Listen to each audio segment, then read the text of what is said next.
So, thank you for joining us, ladies and gentlemen. This is Forged from Iron. I'm obviously Gatesy, you know that. And to my, hang on, this is the bit that I always get. Is it that way? Yeah, it's that way. There you go. I got it right for a change. And just there is Mr. James Sneddon of From the Anvil. How are you, sir? Yeah, I'm good, thanks. Good, good. So, we are here for your scouting report, sir. You've got a very Yeah. concise and lengthy set of players that probably most people watching won't have heard of most, if not all of them. And Mhm. I'm going to use the oracle known as transfer market to put on the screen as you're talking and telling people what a little bit about these players as you go along. Before we get into the nuts and bolts of it, though, ladies and gentlemen, if I could ask you, please, anybody watching either live or later on, put a like on the video, subscribe to the channel, and if you hit the bell icon, as and when any new content is uploaded by myself or Duke, then you'll be notified straight away. So, over to you, sir. I am going to let you go with your first candidate that you think that maybe David Moyes ought to be looking at, sir. Okay, so my first candidate is Genk's Swiss international midfielder Bastian Toma. The thing with Toma, he's a Swiss international with Albanian heritage, so he's on similar lines as Jed and Shaqiri and Granit Xhaka, players like that. He likes to play a lot of short passes and long balls, from what I've seen of his of his videos. He likes to hold up the ball in the middle quite a lot as well, and prefers to play as a central midfielder. He has played as defensive mid, attacking mid before, but I would say he's better as just similar to just an all-rounded central midfielder. He joined Genk last summer. He's been quite a decent player for them. And although he is relatively cheap, he's still a player who's learning a lot, and he's got some good passing movement. I think our midfield at West Ham has had a lot of passing in it. We do a lot of movement with the ball from there, and Toma can just keep it flowing. Fair enough. I'm just looking here. So, yeah, central midfield's his default position, but he can be deployed in a defensive or offensive midfield position.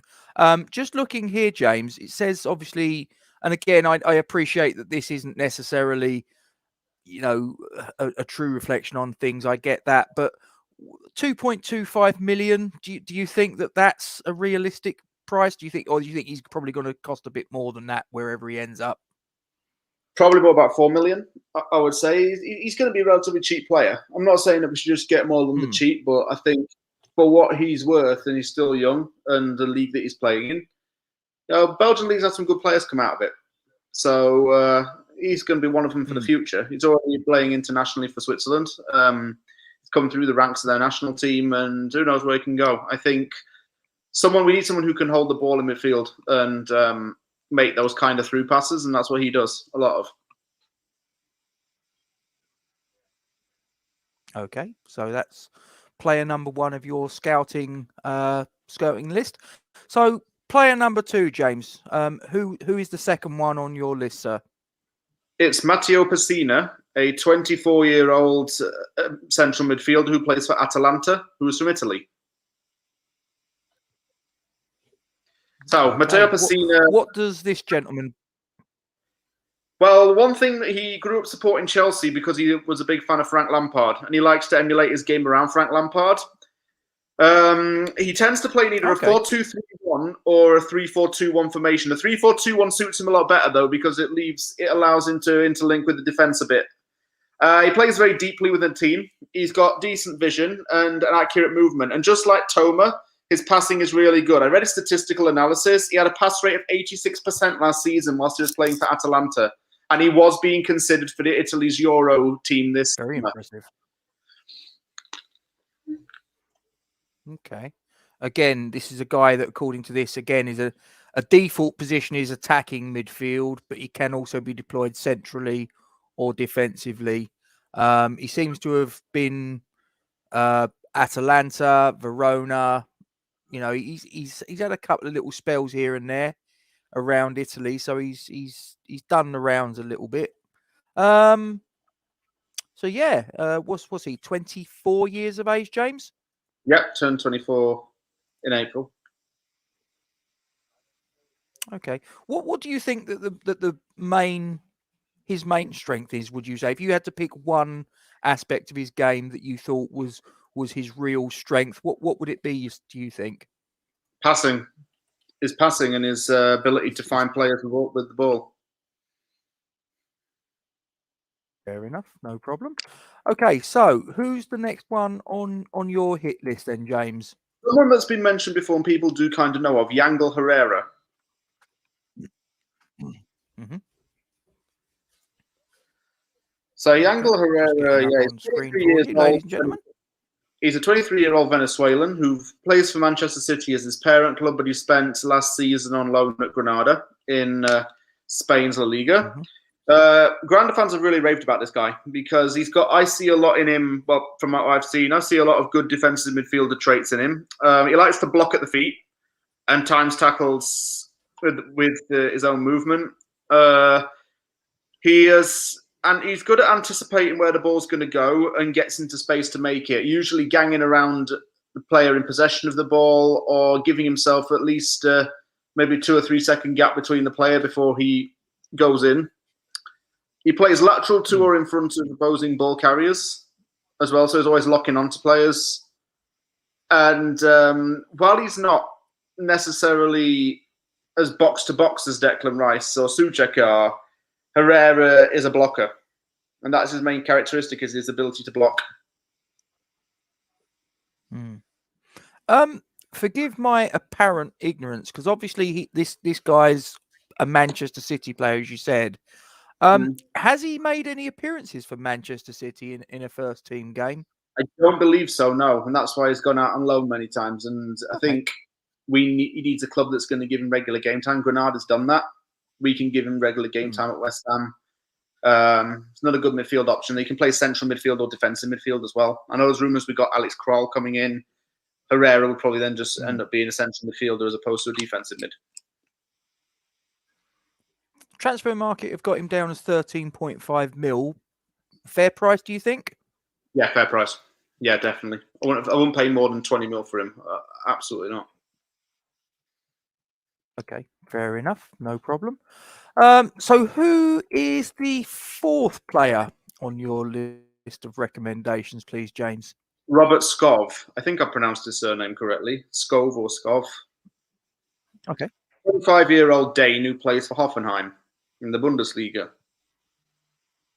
Mm-hmm. Do like this guy as well. Okay, actually. So what would you say are the key aspects of this gentleman? I'm just going to put it full screen now. It's loaded up. In the Danish national team, him and Christian Eriksen are the two main set-piece specialists. Skov is a free kick taker who likes to strike from distance. And just by watching him, he likes to pass through tight gaps and gets into variant different spaces, gets into the vacant spots with the ball. Tends to pass behind left backs and runs down the left a lot because he's played left winger as well as attacking mid. Gets the ball flicked behind a player and then runs into the vacant space. And he's good at feeding balls through the defensive core, particularly the centre backs. He likes to feed direct straight balls in. That may not work with Antonio trying to play left and right all the time, so Skov may have to adapt to suit any striker we get. Okay. Yeah, he's it says here main position right winger, can be deployed as a left midfielder and even a left back. So in theory, I mean, he could potentially be a bit of cover for Aaron Cresswell, couldn't he? Well, wing back, yeah. Yeah, decent. Always I think Moyes is he's always quite keen to get a player in with a little bit of versatility and not just get players who are pigeonholed to one default position. So I think that would probably be something that he would look at. So who's the next player on your list then, James? Guy I really rave about, Ferdi Kadioglu. I'm just loading him up now. What can you tell us about him then, please, James? Okay, he's a Dutch international who is getting a lot of praise in his home country. already. He plays for Fenerbahce because he's got Turkish descent. He's got a Turkish dad and a Canadian Dutch mother, and he grew up in the Netherlands himself. His off-the-ball movement allows him to rely on others to move the ball forward while he gets into an attacking position. So he's a very interdependent kind of player. He's a real team player, if you ask me, because he likes to do a lot of movement off the ball, like I say, and that allows him to get into a good position to make a chance. He can play on both wings and at number 10, which is another good asset. And he plays very deep into defences. And he doesn't really make it easy for himself in that sense, but he likes to go up deep and really be in players' faces. Okay, yep. Just looking here on transfer market, main position right winger, can also be deployed as a left winger as an attacking mid. Yeah, like yeah, they valued him at £3.78 million. Again, your thoughts on, is that a realistic valuation, or do you think it's probably got in reality going to be a bit more that's going to prize him away from Fenerbahce? A bit more, I'd say about 9-10 million to prize him away from Fenerbahce. I mean, he loves Fenerbahce. I mean, he's 21 years of age though, so do you think that would be a good, if you're going to buy a guy, say as you say, for £9 million, 21 years of age, do you think that realistically he's someone that we've obviously could have a potential resale value on, rather than what we've done quite often in the past, where we've bought in a player and ended up selling him at a loss later down the line? Yeah, I think we can get definitely an advantage, a profit out of if we were to buy Kadiolu and then sell him. Yeah, we get a definite budget out of him for that. But like I say, he's 21 years old. I know people are going to say he's played in Dutch league, he's played in the Turkish league, but he's not exactly a glamorous player. But he's good. He's a good team player. That's the thing. He's a good interdependent player. Well, I like him. Yeah, and that's going to be something that's going to tick a box as far as David Moyes is concerned, isn't it? Because we know he's not someone that is too keen on having maverick players, shall we say? I think it's fair to say he's someone that probably sort of like champions team players ahead of those players. But yes, we've just had Cyber's just dropped in. How you doing, mate? Hope you're well. Okay, James. So, who's the next player on your list of potential diamonds in the rough, sir? Ismail Jacobs. He plays for FC Köln in Germany. He's German international, although he has Senegalese origin. He's been linked to Achraf Hakimi a lot because Jacob likes to play on the left or centrally, either as a left back or a centre back. He has been linked with Leicester and Spurs in the past. He hasn't been linked with them recently, though. And he can be a bit of an aggressive player, but it's a good kind of aggressive. I think he's just a simple, solid defender who's not too athletically gifted. But he's got the defensive qualities, obviously, with his position. Say he plays left back, left midfield. I just read that there. He can be wing back. Yeah. I think we need another wing back because Masuaku, I trust him as a wing back, but I don't trust him as a left back. Okay. Yeah, that's fair. Okay. Again, just looking at the price that they've got him down for here, they've got it down 6.3 mil. Again, do you think it's probably going to be a bit more than that that's going to need to be laid out to prize him away from Cologne? Yeah, I do think he'll need a bit more than that to get him away because that's his club. That's the club he's grown up with. What would you say that if say West Ham or any other club was to go for him in the summer, what do you think is a realistic price that would be shelled out, in your opinion? Between 10 and 13 million. Cologne are going to charge a heavy price for him because of his age and his talent. Yeah, but again, this is that's exactly sometimes what you're paying for, isn't it? It's the sort of like the talent and what you're possibly going to get down the track. So, yeah, okay. So moving on from Ismail Jacobs, who's the next one on your list, sir? Hugo Guillamon, who plays for Valencia. He played earlier today in Spain's Extra time went over Croatia, their under-21 team. He got yellow card in that game. Guillemot's maturing as a player. He's not exactly glamorous, but he does like to play in a back three, and the back three is really where he gets his strength. Is already making an impression in the Spain 21 team, starting games for them.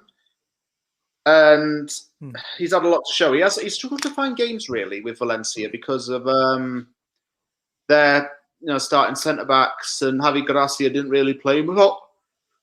But he's starting to blossom a bit, and there's positive signs coming from him. So he's obviously his main position is centre back. Do you know is he more comfortable as the left or the right of the two centre backs? Does he have a preference? He's centre. That's it. Yeah, but he does. Because I know sort of like Angelo Ogbonna, for example. He usually is more comfortable as the left of the two centre backs. Does he have a preference?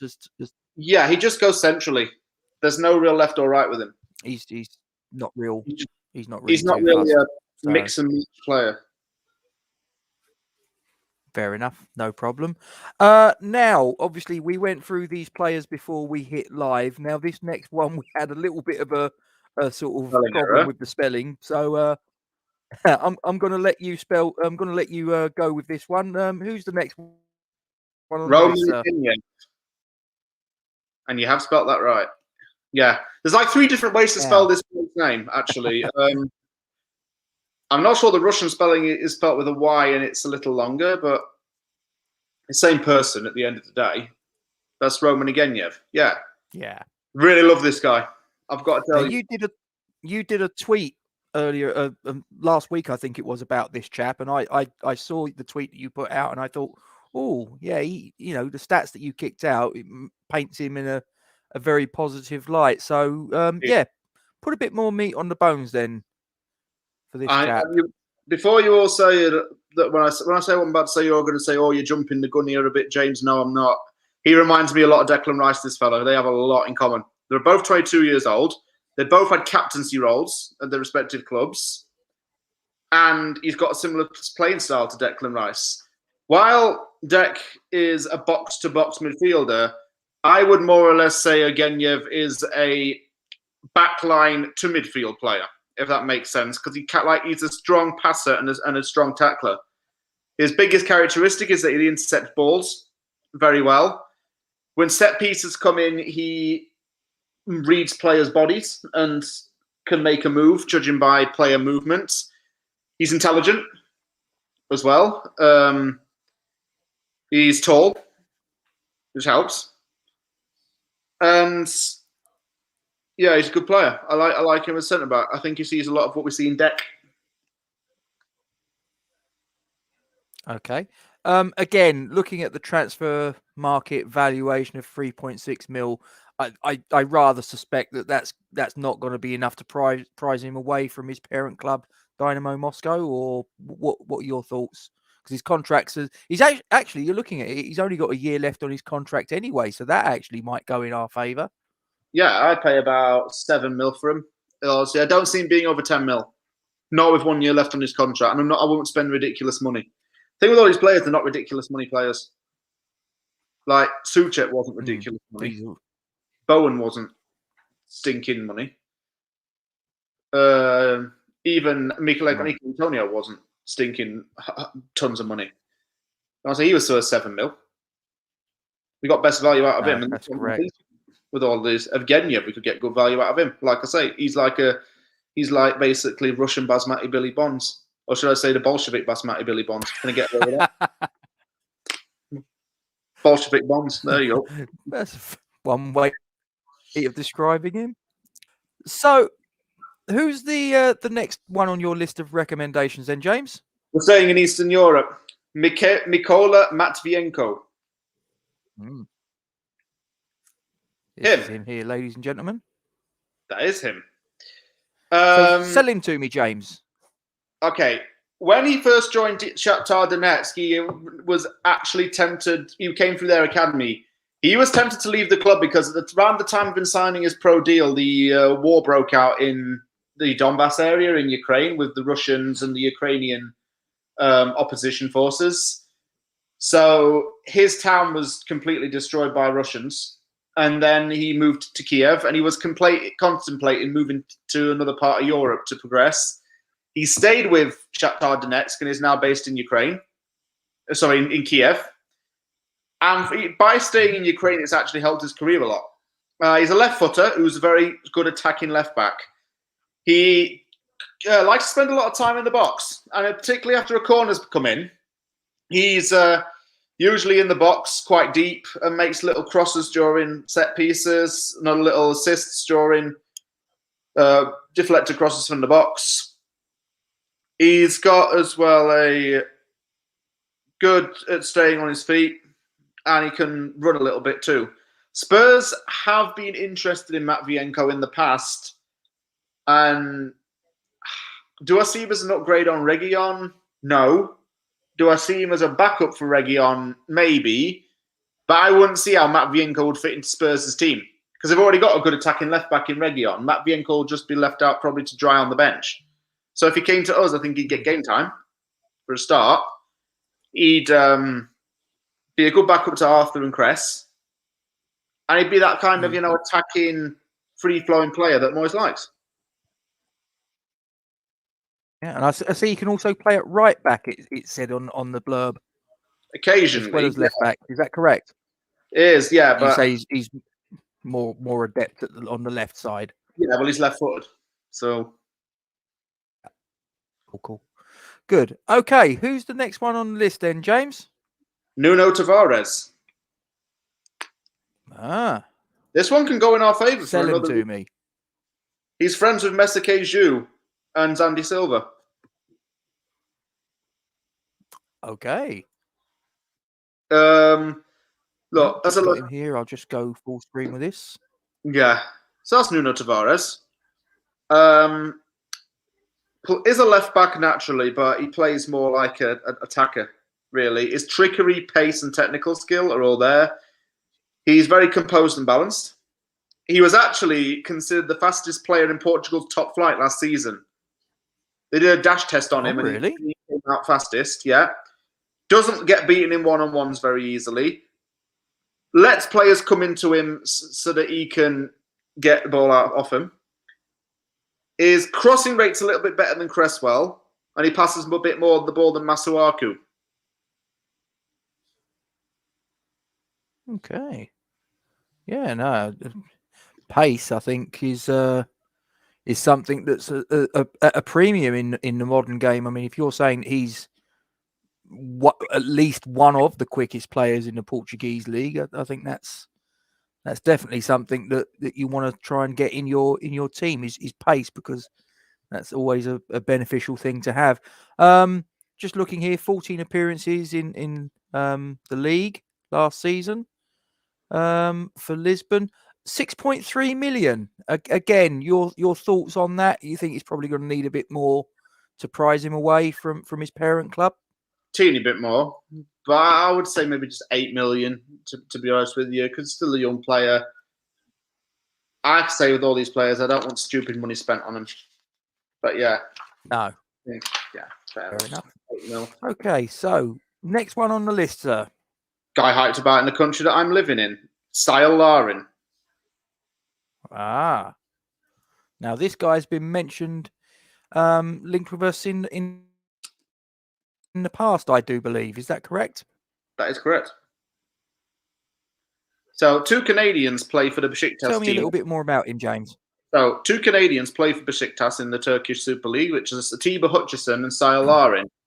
Besiktas won the Turkish Super League by 1 goal because they won on goal difference. They went down to the last day.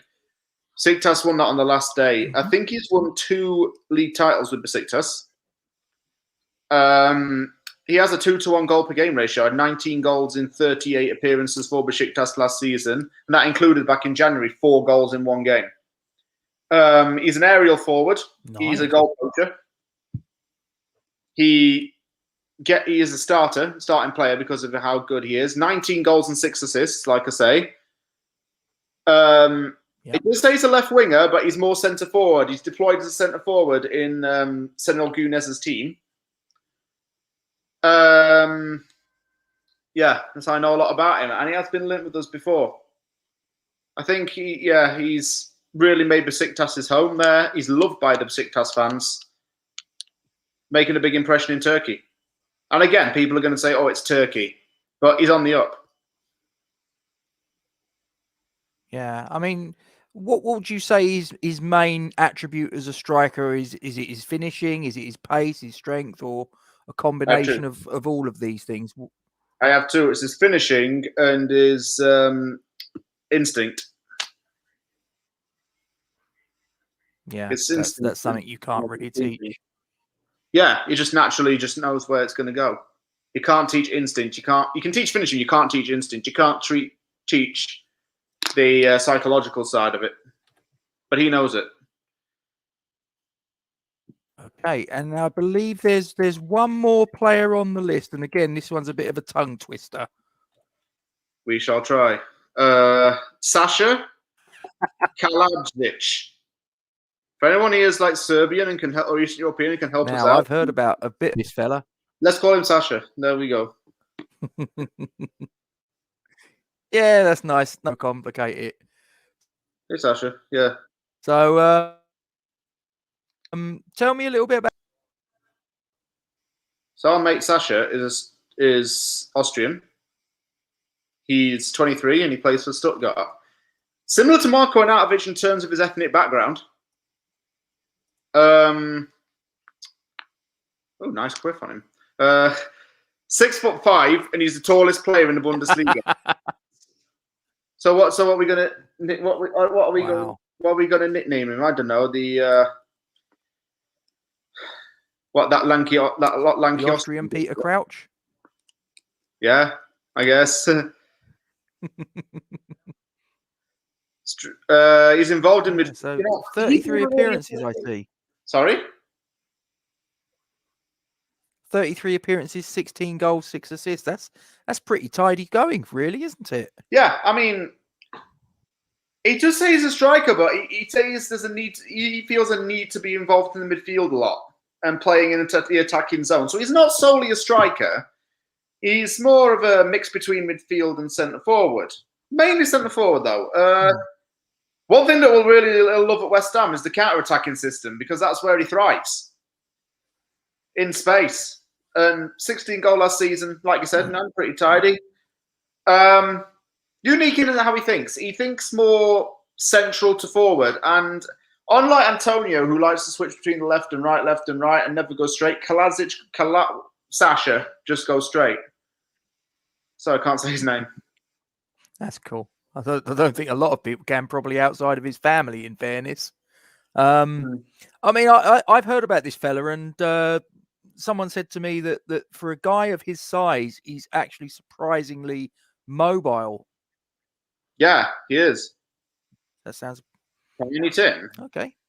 So they are your 12 players that you think that David Moyes would do very well to have on his radar. So yeah. I'm going to ask you a question. I'm going to put you in the position of David Moyes, and obviously you've seen the players, you know a bit about them. You've seen the transfer valuations that Transfer Market have given, which obviously we know is not necessarily, going to be the real world price. But if there was one player on that list of 12 you've got there that you think that would be the player that I think really would be the best fit for whatever reason, whether it's value for money or potential to grow or whatever the reason might be, James, who's the player you'd be bringing in if you were David Moyes? Goodness, that is tough. You've picked 12. Now you've got to pick one. Ooh. Ganyev's a good shout. I'll tell you what. Let's. All right. I'll let you pick one defender. I'll let you pick one midfielder, and I'll let you pick one attacking player.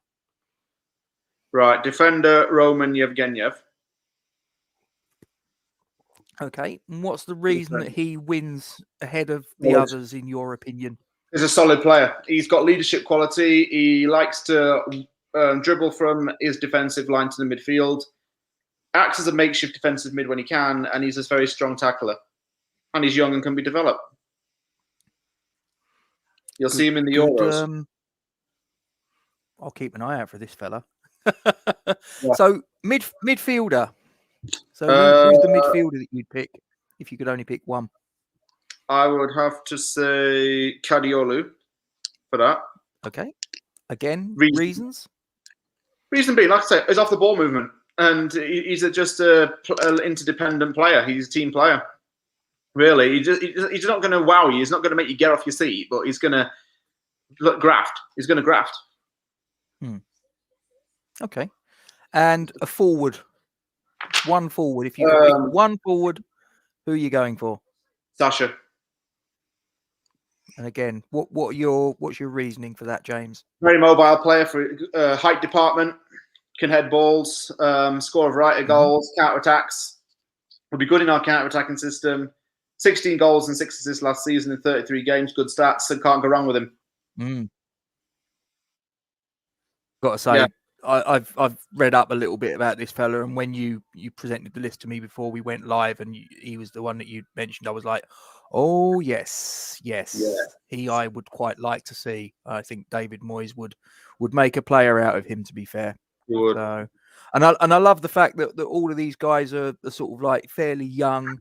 You know, we need to get away from that usual thing of getting in players 32, 33 with real resale value. And, you know, at least with these guys, there's scope to train them on, and we either keep them for a sustained length of time and get some good service out of them, or alternatively train them on and maybe in a couple of years move them on and make a bit of a profit and keep going like that, rather than doing what we've done with Sebastian Haller and Anderson and players like that, where we buy them for big money and then lose about, 20, 30 million on them. You just can't keep on doing that, can you?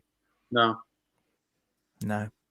Well, James, I do appreciate the 12 players that you've come on your list, and hopefully you've given the people at home watching a little bit of food for thought on some of the players. And who knows, maybe someone will tip David Moyes off about some of these players.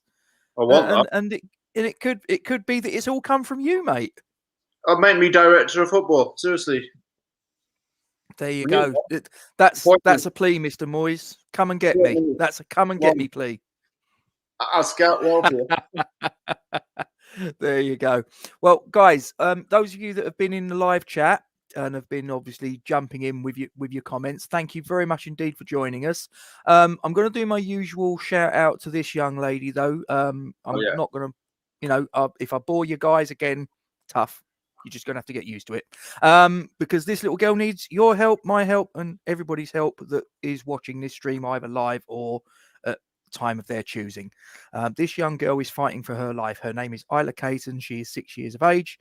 She has neuroblastoma, which is a cancer for which there is no treatment in the United Kingdom on the NHS. So in the middle of this global pandemic, ladies and gentlemen, they have got to try and go to wherever it is in the world to get the treatment to save her life. Flights, accommodation, treatment, living costs, the bills in the UK are still piling up. Guys, just put yourself in this spot. This is absolutely terrible. So the banner there, and this information is also on the description below the video on YouTube and Facebook. So you can quite easily copy it and paste it to all your social media platforms onto your WhatsApp and send it out there with a little note to say this is what it's about, because we need to try and keep the momentum behind this appeal, guys. We really do. And above and beyond that, if you can put any money in the tin, either by PayPal or by the Just Giving page that you've got there, please do. There's no donation from £1 upwards that will be too small. So whatever you can put into the pot. And just to put here, Cyber's come in and said he's donating 20 quid. And mate, top man, please do. Because like I say, this is a race against time. She's 6 years of age. I speak as a father of 3. This is just something sends a shudder down my spine to even contemplate this. And for those of you that have watched previous streams with me on it, on occasion I've mentioned this. I've got a mate of mine, his daughter had this very cancer, and I'm very sorry to say that after a 5-year battle at the age of 9, this little girl never made it. So I'm keeping my fingers crossed that this little girl, Isla, has a very different outcome. And thank you very much indeed for listening.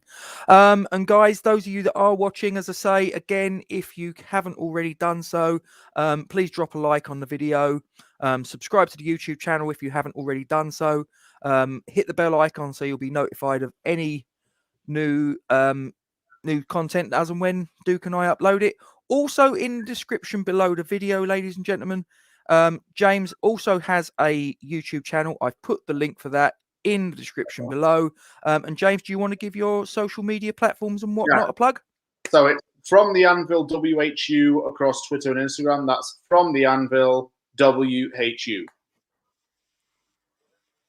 Thank you very much indeed, sir. And as I say, thank you very much for your time. And like I say, if David Moyes signs any of these players, mate, I think you need to tap him up and say, I want to, yeah, I'll have the DOF role, not Jack Sullivan or whoever. Well, be a success story. Yeah. Guys, only one thing left to say before I hit the end credits and we end the broadcast, and that is, come on, you Irons. Come on, you Irons. Indeed. Stay safe, guys. Indeed.